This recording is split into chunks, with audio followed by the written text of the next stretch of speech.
وعلى آله وصحبه وأزواجه وذرياته وأهل بيته أجمعين ثم إلى أرواح والدينا لآبائنا لأمهاتنا لأجدادنا لجداتنا ولإخواننا لأخواتنا لقرباتنا لمن له حق علينا لجميع المؤمنين والمؤمنات والمسلمين والمسلمات الأحياء منهم والأموات وخصوصا إلى روح الواقف لهذا المصلى ثم إلى روح سيدنا المؤلف الحبيب عبد الله بن الحجاج بأن الله ينفعنا به وبعلومه في الدارين.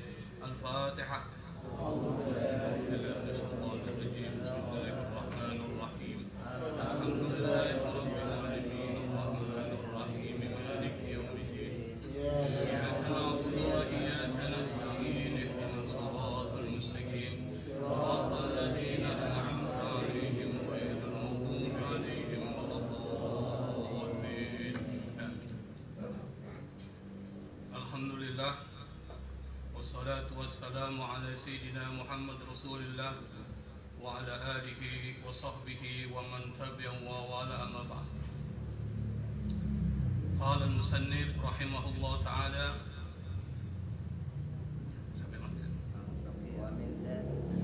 ومن ذلك الوعد بالجنة.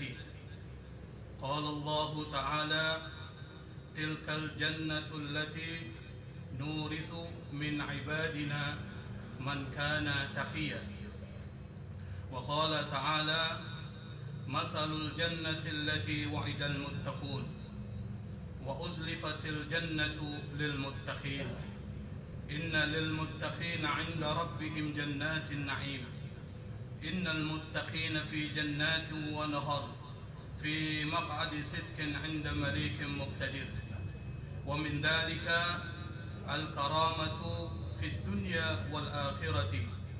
قال الله تعالى إن أكرمكم عند الله أتقاكم فجعل الكرامة عنده بالتقوى لا بالأنساب ولا بالأموال ولا بشيء آخر. وكم وعد الله ورسوله على التقوى من خيرات وسعادات ودرجات وحسنات وصلاح وفلاح وغنائم وأرباح يطول ذكرها ويتعذر حصرها. وما أحسن ما قيل في المعنى من يتق الله فذاك الذي سيق إليه المتجر الرابح. Sampai di sini lah. Wa min dzalika.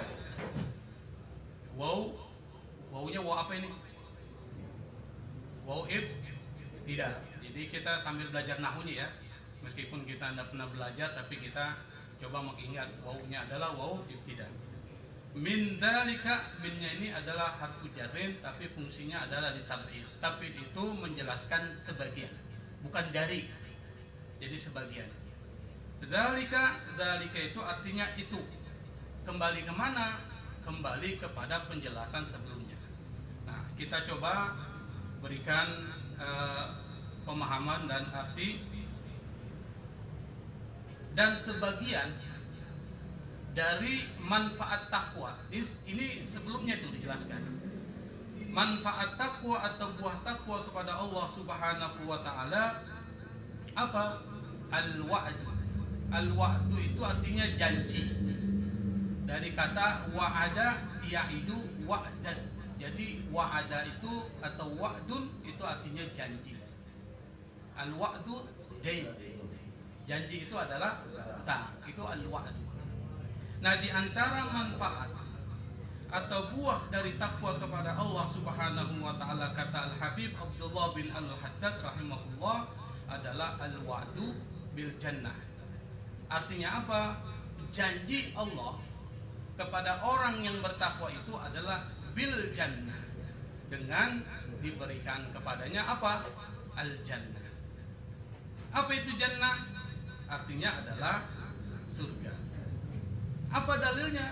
Allah Subhanahu wa taala berfirman, kata Al-Habib Abdullah, dia mengutip ayat Al-Qur'an, tilkal jannatul lati nurithu min ibadina man kana taqiyya.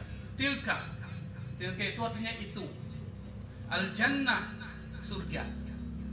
Itu surga atau surga itu allati yang nurisu, itu dari kata awrasa yurisu, nahnu nurisu, yang kami wariskan. Warasa, warisan, itu diambil dari bahasa Arab. Warasa, ahlul waris. Jadi bukan ahlul waris, tapi ahlul waris pakai ta. Nurisu min ibadina, kami wariskan kepada siapa? Man kana taqiyya min ibadina. Kalau diartikan gitu, kepada orang yang bertakwa. Taqiyya itu dari kata taqwa. Orang yang bertakwa namanya taqi. Jamaknya al-atqiya. Orang yang paling bertakwa yang terbaik, khairul atqiya. Siapa? Rasulullah sallallahu alaihi wasallam. Kami wariskan, kami berikan kepada siapa? Kepada orang-orang bertakwa min ibadina. Min itu artinya sebagian. Sebagian dari ibad. Ibad ini jamak dari abdun. Abdun itu artinya hamba. Jamaknya ibadun, dari hamba kami. Nah, kita coba jelaskan kata al-jannah. Jadi manfaat dari takwa kepada Allah Subhanahu wa taala adalah al-jannah. Al-jannah itu diambil dari bahasa Arab dari kata jannah. Jannah itu artinya tertutup. Jannah. Jannah lail, malam itu tertutup sehingga menjadi gelap, tidak kelihatan. Pakai jannah. Nah, dari kata jannah muncul kata jannah. Apa itu jannah? Kebun yang besar yang menutupi apa yang ada di dalamnya. Makanya kalau kita masuk kebun itu tertutup tuh semua itu, tidak terlihat. Menutupi apa yang ada di dalamnya. Dari kata jannah muncul kata janin. Apa arti janin, Pak? Janin itu adalah siapa janin? Sesuatu yang ada dalam kandungan. Terlihat nggak tuh? Karena tertutup. Tertutup sehingga kita tidak bisa lihat. Namanya janin. Itu dari kata jannah. Dan kita bisa mengetahui itu janin kalau menggunakan teknologi. Jadi bisa terlihat kalau menggunakan teknologi. Dari kata janin atau jannah muncul kata jin. Tahu jin? Jin itu apa artinya? Makhluk yang tidak terlihat. Tertutup dia. Karena mata kita tertutup, tidak bisa melihat jin. Itu dari kata jannah muncul kata janin, muncul kata jannah, muncul kata jin, dan muncul kata junun. Majnun. Apa artinya majnun? Gila. Kenapa dia gila? Akalnya tertutup. Tuh, bahasa Arab itu hebat. Majnun. Gila. Malam jannal lail, malam itu tertutup menjadi gelap. Ingat disebut dengan idza jannal lail, apabila malam sudah tertutup menjadi gelap. Itu menggunakan kata jannah. Nah, al-jannah ini diambil oleh Allah Subhanahu wa taala untuk menggambarkan satu kebun yang sangat luas yang akan diberikan kepada orang-orang yang bertakwa. Kenapa Allah menggunakan kata kebun? Ada yang tahu? Kenapa Allah menyebutkan kata kebun jannah bagi orang-orang yang bertakwa? Ingat Pak, Al-Quran itu diturunkan kepada siapa? Kepada bangsa apa? Bangsa Arab. Yang nanti akan berlaku juga buat umat sedunia. Tapi awal mulanya Quran itu turun untuk bangsa Arab dengan bahasa Arab. Anda bisa bayangkan kalau Al-Quran turun dengan bahasa Inggris buat orang Arab, paham nggak orang Arab? Nggak paham. Jadi menggunakan bahasa Arab. Dan masyarakat Arab itu adalah masyarakat padang pasir, tandus. Hampir sebagian wilayah di Saudi Arabia itu adalah wilayah tandus. Yang kita lihat hanya bebatuan. Kalaupun ada tempat yang paling sejuk di Saudi Arabia itu di Taif. Kalau Taif itu sejuk banget, enak. Disitulah tumbuh-tumbuhan. Tetapi hampir sebagian besar itu adalah padang pasir, tandus. Kira-kira kalau orang tinggal di padang pasir, yang dia gambarkan sesuatu yang paling enak itu apa? Kebun, Pak. Itu bayangannya, kebun di mana di bawah kebun itu ada air mengalir. Betul Pak ya? Maka kemudian Allah menurunkan bagian janji bagi orang yang bertakwa, orang yang akhlaknya baik. Itu adalah akan mendapatkan dan masuk ke dalam kebun-kebun yang di bawahnya tajri min tahtihal anhar. Yang di bawahnya mengalir sungai-sungai. Kira-kira orang Arab tertarik nggak? Tertarik Pak. Tapi kalau orang puncak, yang tinggal di puncak, tiap hari ada. Tiap hari ada kebun mengalir di bawah sungai. Biasa di sana, tapi di tanah Arab tertarik. Itu gambaran motivasi. Tapi kalau ditanya seperti apa surga, mala ainun ra'at wala udunun sami'at wala khatara fi qalbil bashar. Kata Nabi, seperti apa itu surga? Tidak bisa dilihat mata, tidak bisa didengar oleh telinga, tidak pernah terlintas dalam pikiran apa yang terlintas itu pasti tidak seperti itu. Itu adalah surga.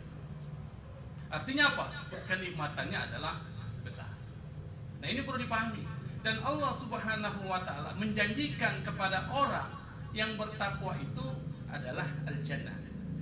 Dan jannah, surga, bahasa kita adalah surga, itu adalah simbol keabadian dan kenikmatan. Kalau kemarin kita sudah menjelaskan bahwa neraka itu adalah wabi'sal masir wa khusranul mubin, tempat kembali yang paling buruk dan kerugian yang besar kalau kita masuk, dengan beberapa contohnya. Makanya orang tidak berani masuk ke dalam neraka itu dan tidak bisa bermain-main, bercanda dengan persoalan neraka kalau dia tahu apa yang ada di dalam neraka. Nah ini kebalikannya. Apa kebalikannya? Surga. Kenapa surga? Jannatin na'im, tempat penuh dengan kenikmatan. Apa bentuk kenikmatan? Yang pertama keabadian dulu. Di dalam Al-Quran itu, kalau kita membaca Al-Quran itu banyak khalidina fiha. Jadi nanti orang-orang beriman bertakwa itu akan dimasukkan ke dalam surga, di mana mereka khalidina fiha. Mereka akan kekal di dalam surga. Jadi ada kekekalan. Kekekalan itu adalah sesuatu yang paling diinginkan oleh setiap orang. Betul Pak ya? Di sini ada nggak yang mau mati? Ada nggak? Nggak ada Pak kalau ditanya. Ada nggak mau hidup selamanya? Pasti ingin hidup selamanya. Kenapa? Karena orang pasti takut dengan kematian dan ingin hidup selamanya. Maka kekekalan adalah sesuatu yang saya diinginkan oleh setiap orang. Dan surga adalah tempatnya. Tapi ada pertanyaan di dalam ilmu kalam itu, wacana ilmu kalam. Apakah surga itu kekal atau tidak? Nah, ini ada perdebatan Pak di dalam ilmu kalam. Ini menarik nih. Ada sebagian kelompok, yang kelompok ini adalah kelompok Qadariyah dan Mu'tazilah. Ini yang selalu berbeda dengan Ahlussunnah wal Jamaah, ini kelompok ini. Qadariyah dan kelompok Mu'tazilah. Mereka berpandangan surga adalah sesuatu yang tidak kekal. Kenapa? Karena surga itu makhluk. Segala sesuatu yang makhluk diciptakan pasti dia akan hancur. Lalu dihadirkanlah dalil. Kullu syai'in halikun illa wajha. Segala sesuatu, kata Allah dalam Al-Quran, itu pasti akan binasa kecuali Allah Subhanahu wa ta'ala. Nah, dalil ini dijadikan dasar oleh orang-orang Mu'tazilah dan Qadariyah mengatakan surga itu tidak kekal. Jadi surga itu akan hancur dan manusia akan hancur. Jadi tidak ada yang disebut dengan siksa abadi. Pada saatnya itu akan hilang semua. Itu menurut siapa? Mu'tazilah. Tapi pendapat Mu'tazilah ini dikritik oleh Ahlussunnah wal Jamaah. Kalau bicara Ahlussunnah wal Jamaah, maka kelompoknya itu adalah Asy'ari, Maturidi, itu gitu Pak. Kalau kita belajar ilmu kalam ini penting. Orang Islam harus ngerti teologinya, harus ngerti akidahnya, supaya kita tidak terombang-ambing. Menurut Ahlussunnah wal Jamaah, surga itu kekal. Kenapa? Karena Allah Subhanahu wa ta'ala menyebutkan khalidina fiha.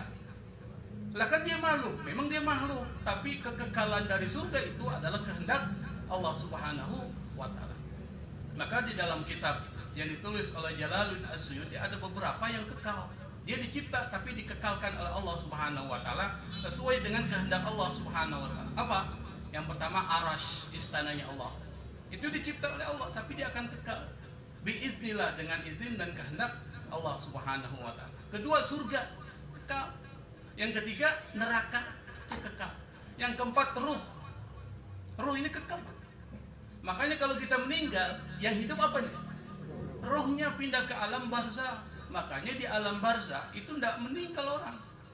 Buktinya apa? Kalau Anda masuk ke dalam kuburan, Anda disunahkan untuk mengucapkan salam. Salam itu diucapkan buat orang yang hidup, bukan sesuatu yang meninggal. Kalau sesuatu meninggal tidak perlu ucapkan salam. Assalamualaikum dara qaumin mu'minin. Kesejahteraan dan keselamatan buat kalian yang menempati tempat-tempat orang-orang beriman. Maksudnya kuburan itu. Engkau sudah mendahului kami, nah kami akan menyusul kalian. Tapi Allah takdirkan mereka menjawab salam kita, tapi kita nggak dengar. Itu beruntung kita. Kalau seandainya kita pergi ke kuburan, kita mengucapkan salam, lalu dia jawab salam kita dan kita dengar salamnya, kira-kira kabur nggak gitu? Kabur. Tapi untung kita diuntungkan, kita mendengar salam dia. Makanya orang-orang yang di dalam kuburan itu mereka hidup di alam barzah. Apa alam barzah? Alam perbatasan sebelum masuk ke dalam alam akhirat karena belum waktunya. Apa yang mereka lakukan? Mereka itu menunggu. Menunggu apa? Kiriman-kiriman doa dari kita. Bagi orang yang amalnya bagus, enak dia. Tapi bagi orang yang kayak kita-kita ini kalau meninggal, itu perlu namanya doa. Makanya Nabi pernah mengatakan, mal mayyitu fi qabrihi illa kal gharikil mutagawis. Orang yang meninggal di kuburannya seperti orang tenggelam membutuhkan pertolongan. Membutuhkan pertolongan. Orang tenggelam membutuhkan pertolongan. Apa pertolongan yang diinginkan oleh orang yang meninggal? Apa? Kiriman-kiriman pahala, doa, istighfar, sedekah. Kita sedekah buat siapa? Buat yang sudah meninggal. Itu yang dibutuhkan oleh mereka. Makanya perlu kita baca setiap hari habis sholat 5 waktu Al-Fatihah ila ruh siapa? Bapak kita atau ibu kita yang sudah meninggal, kita kirimkan supaya dia mendapat terus, karena dia senang itu, kan dapat kiriman pahala secara khusus.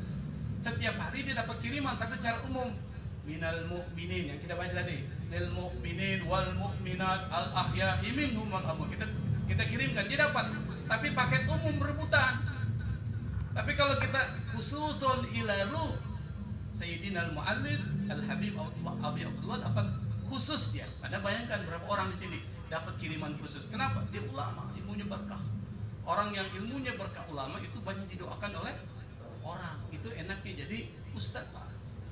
Enaknya jadi seorang alim. Dia akan didoakan oleh murid-muridnya, didoakan oleh orang yang baca kitabnya.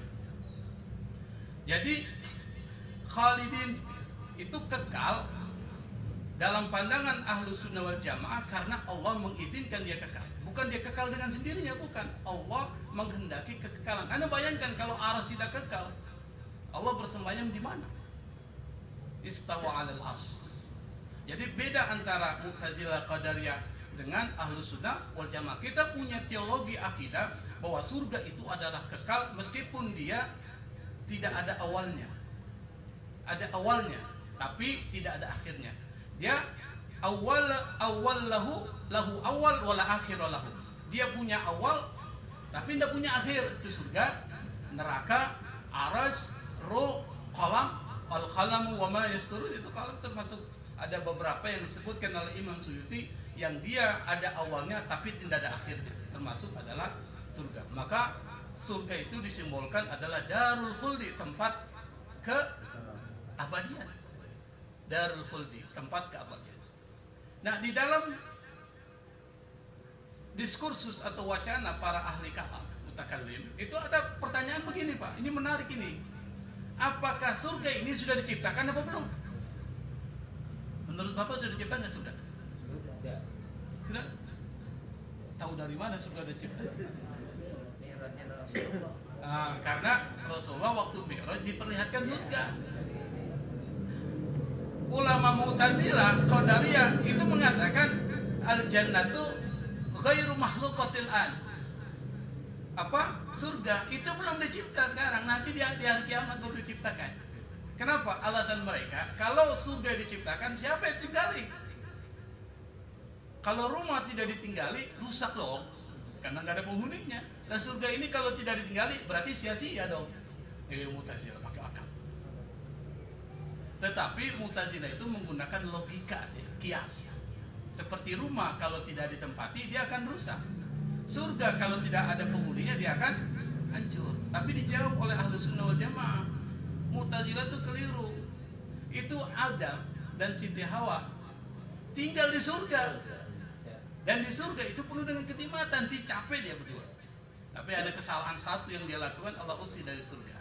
Di dalam Al-Quran disebutkan Ya Adam uskun anta wa zawqal jannah. Wahai Adam, engkau dan istrimu Hawa tinggallah di surga.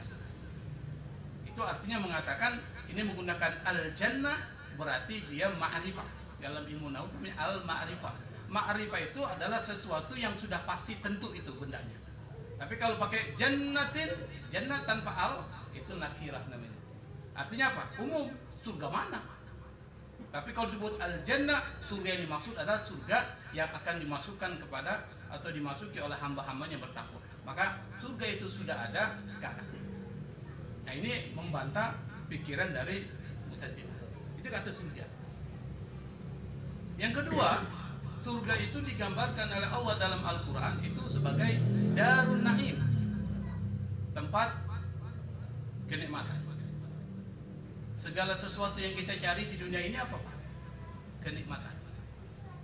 Anda makan, karena ada nikmat di situ. Anda bayangkan kalau Allah cabut kenikmatan, maka kita tidak akan bisa makan. Itu kenikmatan. Kenikmatan surga, tandanya apa? Apa yang kita mau itu disediakan oleh Allah Subhanahu wa taala. Ini kalau kita baca di dalam surat Ad-Dukhan, ini saya coba buka surat Ad-Dukhan. Surat Ad-Dukhan itu surat keberapa? 44 ya. Saya akan bacakan ini. Innal muttaqina fi maqamin amin. Fi jannatin wa uyun. Orang-orang bertakwa itu akan berada pada tempat yang terlindungi. Fi jannatin wa uyun, di dalam kebun-kebun jannat, kebun-kebun dan ada mata air. Jadi surga itu selalu digambarkan dengan air, kebun dan air. Jannatun tajri min tahtihal anhar. Karena itulah gambaran yang paling diinginkan orang-orang Arab yang tinggal di padang pasir. Lalu kemudian disebutkan yalbasuna min sundusin wa istabrakin mutaqabilin. Yalbasun, mereka memakai apa? Sundus, sutra yang tipis. Sutra yang tipis. Kira-kira apa sih yang paling disukai oleh seorang manusia? Pakaian. Jenis pakaian apa? Sutra. Mahal. Sutra itu enak. Sutra itu mahal, yang halus. Tetapi ingat, apa yang disebutkan oleh Allah terkait dengan sutra itu tidak sama dengan yang ada di dunia. Berarti melebihi lagi. Wa istabrok itu sutra yang tebal.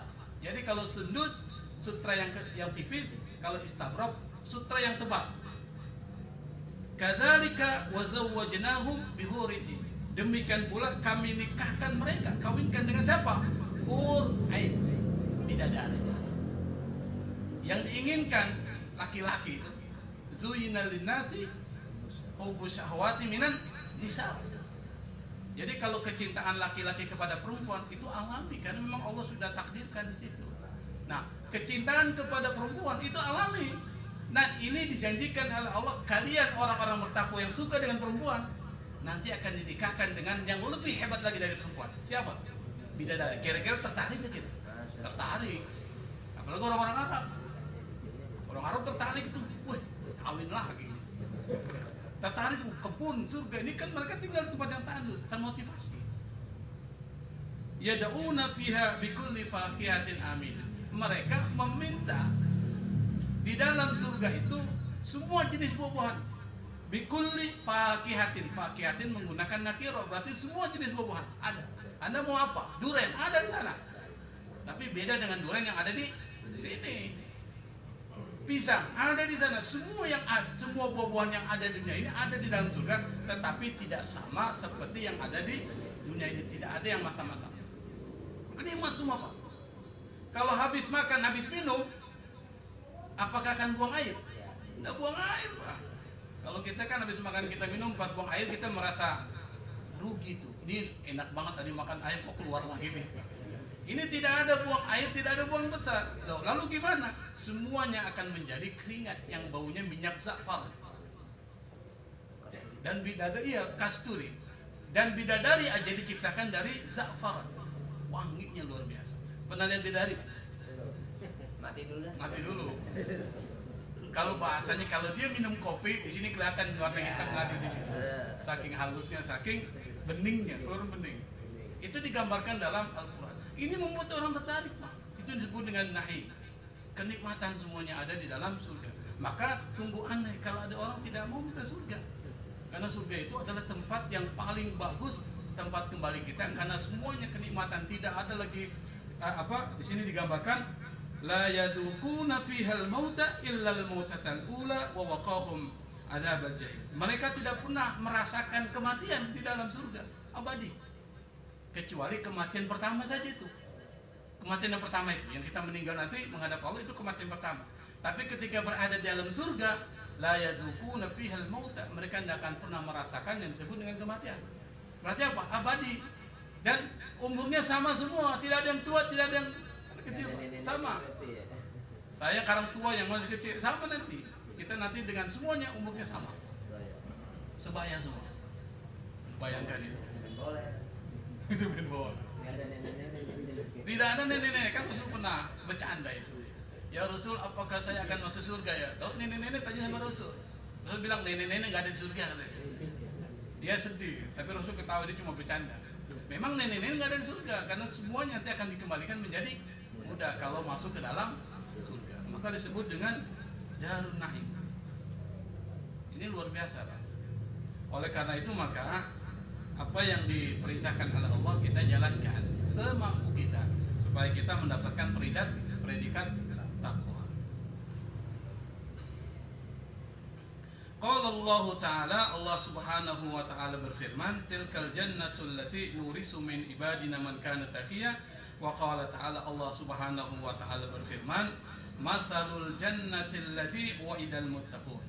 Perumpamaan surga yang dijanjikan buat orang-orang yang bertakwa. Apa? Di dalam surga itu nanti ada sungai. Muhammad ya, dalam surat Muhammad ayat 15 itu Allah Subhanahu wa taala berfirman, dia menjelaskan masalul jannatil lati wa'idal muttaqun, perumpamaan surga yang dijanjikan buat orang-orang yang bertakwa itu, kata Allah, fiha anharun, di dalam surga itu ada anhar. Apa itu anhar? Sungai. Jamak dari kata nahar. Mimma'in, dari air. Ghairi asinin wanharum min labanin lam yataghayyar ta'mu. Di antara dari sungai itu ada sungai yang terbuat dari air tawar. Ada yang dari sungai airnya susu. Min labanin lam yataghayyar ta'muhu, yang rasanya enggak pernah berubah. Wa anharum min khamrin, dan sungai dari khamar, bukan khamar seperti yang ada di dunia. Khamarnya enak. Min wa khamrin ladzatil lisyaribin, yang mengandung kenikmatan bagi orang yang meminum. Jadi nanti orang-orang yang masuk surga akan meminum khamar, tapi khamarnya adalah buatan Allah Subhanahu wa ta'ala. Ladzatil lisyaribin, yang nikmat bagi orang-orang yang minum. Wanharum min asalin musaffa, dan sungai-sungai yang berisi madu yang sudah disaring. Asalin musaffa. Makanya kalau kita baca doa kamilin, itu yang diminta itu surga semuanya. Di akhir itu doa kamilin namanya. Allah, apa doanya gimana? Allahumma ja'alna bil imani kamilin wa li faraidika muaddin wa li salat hafid wa li zakat. Terus di akhir tuh doa entah minta apanya? Minta jannah, minta ini, pakaian semuanya itu diminta. Min ta'amin wa min ta'amil jannati akilin. Makanan surga kita memakan. Jadi surga itu gambaran kenikmatan. Maka agak aneh kalau ada orang yang diberikan gambaran itu dia tidak tertarik. Dia diberikan sejenis iklan terkait dengan kenikmatan surga, dia tidak tertarik, itu adalah orang yang aneh. Dan surga itu hanya diberikan bagi orang yang bertakwa kepada Allah Subhanahu wa taala. Itu yang pertama ya. Nah, dijelaskan lagi di sini, wa uslifatil jannatu lil muttaqin, surga itu didekatkan buat orang-orang yang bertakwa. Innal muttaqina 'inda rabbihim jannatin na'im, sesungguhnya bagi orang-orang yang bertakwa di sisi Tuhan mereka jannatin na'im. Jannat itu artinya kebun atau surga yang mengandung kenikmatan. Kenapa menggunakan kata jannat jamak? Kenapa? Bukan jannah. Berarti ada banyak surga. Kita untunglah kalau surganya surga yang paling rendah, nggak apa-apa lah. Kalaupun rendah dapat di emperannya nggak apa-apa juga. Yang penting surga. Tapi surga yang tertinggi disebut dengan Jannatul Firdaus, itu hanya diberikan bagi para nabi, para rasul, para wali Allah Subhanahu wa taala. Jadi orang-orang yang memang dekat dengan Allah Subhanahu wa taala. Kalau kita itu surganya, mudah-mudahan kita masuk surga. Itu surganya mungkin surga yang paling bawah, enggak apa-apa. Yang penting masuk ke dalam surga. Nah, pembahasan berikutnya adalah wa min dzalika, dan di antara buah takwa itu adalah al-karamah. Karamah itu dari kata karuma. Karuma yakrumu karamah. Apa itu karamah? Kemuliaan. Orang yang mulia disebut dengan karim. Orang yang dermawan disebut dengan karim. Sakhi, tapi di sini disebut dengan karim. Orang yang mulia disebut dengan karim. Dan karim itu adalah sifat Allah Subhanahu wa taala. Karamah di mana? Kemuliaan di mana? Fit dunya wal akhirah. Dunia dan akhirat. Kalau akhirat nggak usah kita jelasin lah, kita sudah tahu. Kemuliaan di akhirat adalah kita akan diberikan surga oleh Allah Subhanahu wa taala kalau kita bertakwa kepada Allah. Tapi al-karamah fit dunya, kemuliaan di dunia, apa maksudnya? Anda akan mendapatkan kesuksesan. Kesuksesan. Kenapa? Kesuksesan itu bahasa Arab disebut dengan al-falah. Al-falah. Dan al-falah itu bisa dicapai adalah orang-orang yang mempunyai karakter yang baik. Jadi kalau disimpulkan, orang-orang yang mempunyai akhlak yang baik, dan itu disebut dengan orang yang bertakwa, itu adalah orang-orang yang dekat dengan kesuksesan. Saya akan memberikan satu contoh. Kira-kira di sini ada nggak yang tidak suka dengan orang baik? Kira-kira suka semua dengan orang baik? Suka. Kalau orang suka dengan orang baik, kira-kira apa yang dia inginkan, kira-kira kita kasih nggak? Kasih. Dia baik sama orang. Kalau dia ngomong, nggak pernah nyakitin orang, nggak pernah berdusta, nggak pernah memfitnah, nggak pernah namimah, itu mulutnya dijaga. Kedua, dia suka membantu orang lain. Kalau ada orang kesulitan, dia bantu. Kalau ada orang dalam duka, dia datang untuk takziah, dia hibur dia. Diberikan bantuan kepada dia. Pokoknya dia disukai Allah dan sukai manusia. Kalau dia mencalonkan jadi anggota DPR, dipilih nggak? Pilih, orang baik. Kalau dia berbisnis, dagang, orang beli nggak barangnya? Beli, karena dia jujur. Kita Pak, meskipun kita begini, di pasar itu kan banyak sekali orang melakukan penipuan. Makanya pasar adalah tempat yang paling tidak disuka. Tempat yang paling tidak disuka, dibenci. Kenapa? Di situ banyak perbuatan-perbuatan jahat, penipuan, kebohongan, itu di pasar itu. Dia bilang begini nih, dia beli kain, ukurannya kan pakai tangan dia hitung. Betul Pak ya? 1 meter, lagi 1 meter. Ini tangannya bergerak sedikit tuh, bergerak sedikit. Lama-lama kalau diambil 1 senti saja, 100 meter, berapa dia dapat? Berapa dikurangi? 1 meter Pak.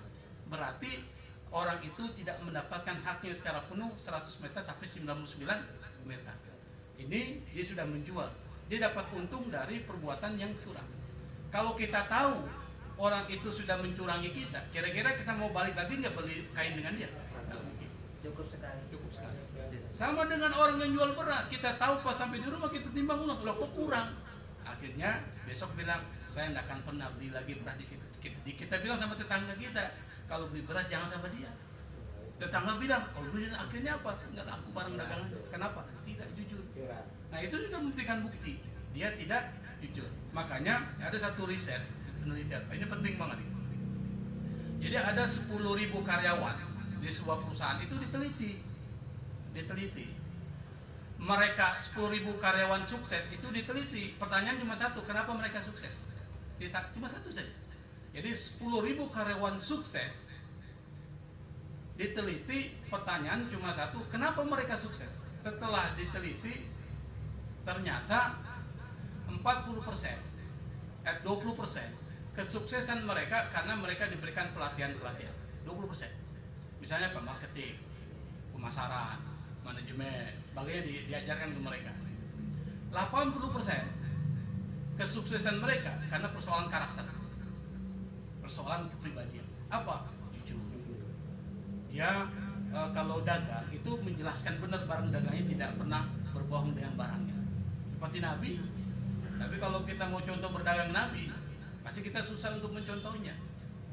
Nabi itu kalau berdagang, Nabi menjelaskan apa dagangan itu dengan sejujur-jujurnya. Ini barang dari yang mempunyai barang disuruh jual sekian, kan begitu. Nah, soal keuntungan terserah mau kasih berapa. Nabi, kita bisa nggak Pak dagang gitu? Bisa nggak? Nggak bisa, takut rugi. Nabi nggak pernah begitu. Sebelum jadi Nabi, ini barang dari pemilik modal harganya sekian. Silakan Anda memberikan keuntungan berapa aja silakan. Kira-kira kalau ada orang begitu Pak, pembeli tersentuh nggak hatinya Pak? Ini orang baik banget, jujur banget ini orang. Akhirnya apa? Karena dia suka sama orang jujur, dikasih lebih. Nabi tidak pernah rugi dalam dagang. Makanya pada saat ketika diceritakan oleh Maisarah, pembantunya Siti Khadijah, ketika ditanya gimana Nabi itu, gimana Muhammad itu kalau berdagang, apa kata Maisarah? Oh luar biasa dia. Akhirnya Siti Khadijah tertarik dengan Nabi Muhammad SAW. Kenapa? Karena kejujuran. Nah, yang diajarkan oleh agama Islam itu terkait dengan karakter, salah satunya jujur. Maka kalau kita jujur, insya Allah kita akan mendapatkan al-karamah fi dunya. Karamah, kemuliaan di dunia. Kita lanjutkan. Mana tadi itu ya? Qala Allah Ta'ala, inna akramakum innallaha atqakum. Allah berkata, Allah berfirman, inna akramakum, yang paling mulia di antara kalian di sisi Allah, innallah, sungguh atqakum, orang yang paling bertakwa kepada Allah Subhanahu wa ta'ala. Jadi ukuran kemuliaan orang di hadapan Allah itu bukan karena kekayaan, bukan karena kecantikan atau ketampanan, tetapi yang menjadi ukuran adalah ketakwaan. Terus di sini disebutkan faja'alal karamata indahu bittaqwa. Allah menjadikan kemuliaan itu di sisi Allah adalah takwa. Jadi standar mulia dalam pandangan Allah Subhanahu wa ta'ala adalah Anda bertakwa. Maksudnya apa? Anda punya akhlak baik dengan Allah, Anda punya akhlak baik dengan sesama manusia, dan Anda punya akhlak baik dengan lingkungan yang ada di sekitar Anda. Itu namanya bertakwa. Jadi bertakwa itu adalah majma'ul fadail al-hasanah, kumpulan semua kebaikan itu di takwa. Jadi kalau tanya, berkata benar takwa enggak? Takwa, bagian dari takwa. Anda menahan emosi, takwa enggak? Bagian dari takwa. Anda memberikan maaf kepada orang, takwa enggak? Bagian dari takwa. Semua kebaikan yang kita lakukan itu adalah bagian dari takwa, karena takwa itu adalah majma'ul fadail al-hasanah, kumpulan dari semua keutamaan dan kebaikan. Maka di sini disebutkan la bil ansab wala bil amwal. Yang menjadi ukuran kemuliaan itu dalam pandangan Allah Subhanahu wa taala bukan karena keturunannya. Anda boleh saja keturunan raja, keturunan sultan, tapi itu tidak mulia di hadapan Allah Subhanahu wa taala. Wala bil amwal, Anda bisa saja menjadi konglomerat, menjadi miliarder, miliuner, tapi itu bukan ukuran mulia di sisi Allah Subhanahu wa taala. Wala bi syai'in akhar, dan tidak pula dengan sesuatu yang lain. Wakam itu artinya berapa banyak. Wa'adallahu, Allah menjanjikan, wa rasuluhu, dan Rasul menjanjikan, ala taqwa, bagi orang yang bertakwa, bagi orang yang melakukan takwa, apa? min khairatin, kebaikan, wa sa'adatin, kebahagiaan, wa darajatin, kedudukan yang tinggi, wa hasanatin, kebaikan, wa solahin wa falahin, itu artinya sama, solah juga kebaikan, wa falahin kesuksesan, wa ganaim keuntungan, wa arbahin keuntungan. Yatulu dzikru, yang kalau disebutkan panjang banget. Wa yata'addar, yata'addar itu artinya sulit.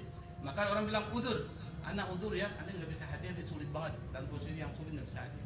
Itu yata'addar. Yata'addar itu artinya sulit, hasruha, sulit untuk disebutkan. Wa ma ahsana ma qila fil ma'na, alangkah bagusnya, alangkah baiknya perkataan man yattaqillaha, barang siapa yang bertakwa kepada Allah, fadzakal ladzi siqa ilaihi al-matjarur rabi, maka dia adalah orang yang akan mendapatkan bisnis yang menguntungkan. Al-matjar itu artinya bisnis, perdagangan yang menguntungkan. Artinya apa? Orang yang bertakwa itu adalah orang yang mendapatkan bisnis yang menguntungkan. Maka takwa digambarkan sebagai bentuk transaksi dengan Allah Subhanahu wa ta'ala. Jadi dalam bahasa Arab itu diulang-ulang tuh kalimat, artinya sama. Misalnya salah, hasanah, ganaim, keuntungan, arba keuntungan. Tapi dalam bahasa Arab itu maknanya, muatannya beda, tapi artinya sama. Tapi muatannya adalah beda. Saya pikir sampai sini ya, karena kita sudah jam 7. Insya Allah kita isi dengan pertanyaan-pertanyaan. Allah musta'an, Allah muwaffiq lakum bithoriq. Wassalamualaikum warahmatullahi wabarakatuh.